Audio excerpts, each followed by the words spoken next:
So what was it like growing up in Lake City?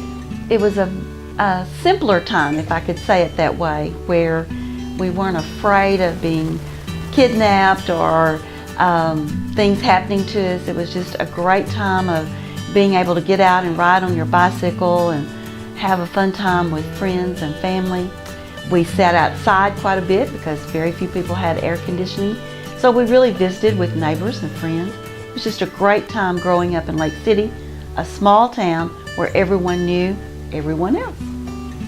Okay. Is it any different now than how different is it now than it was?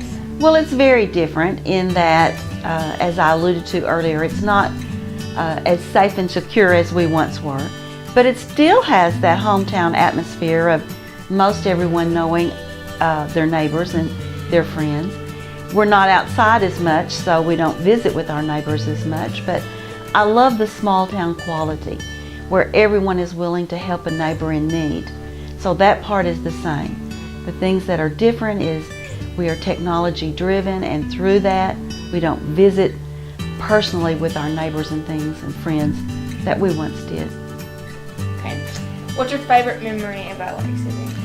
I would have to say school. I've always loved school, everything about school.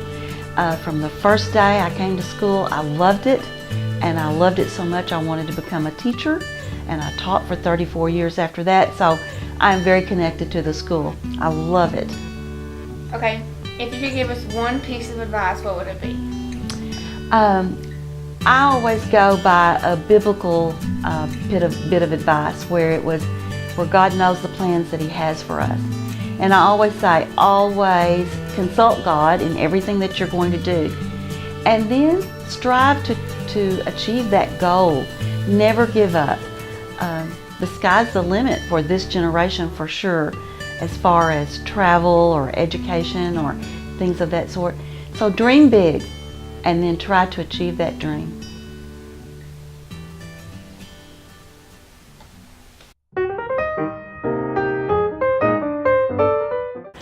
Welcome, guys, to the Lake City Museum. I'm so glad you came. I hope we can learn a whole lot about the history of Lake City.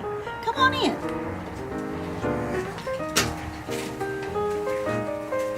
I'd like to give you a tour if you don't mind.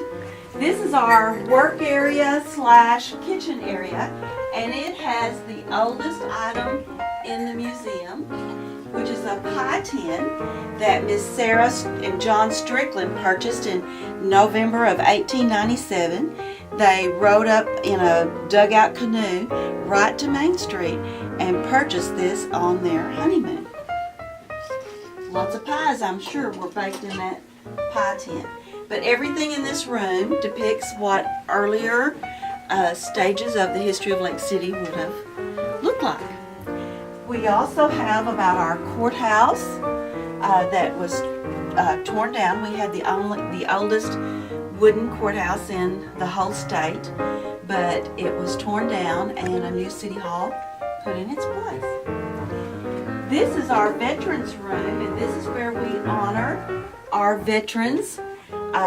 When we can secure a picture, it helps us, and to pay honor. We have just lots of memorabilia. We're in the process of hanging lots of pictures. We've gotten about 20 more pictures that we need to hang, and that's what we've been working on yesterday. I do want to point this out.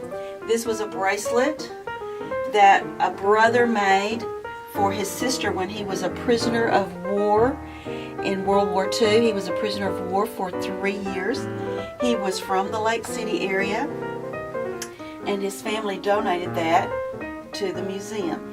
His name was Lewis Williams. Our next room is what we call our ladies' room. It has things that pertain a lot to ladies in Lake City, but we also honor one of our more famous Lake Cityans. Tim Cobb designs dresses for Loretta Lynn, a country and western singer, and this is the first dress he designed for his sister Deneen, and he donated that. Loretta Lynn, her favorite dress is a purple dress, and so she donated her shoes.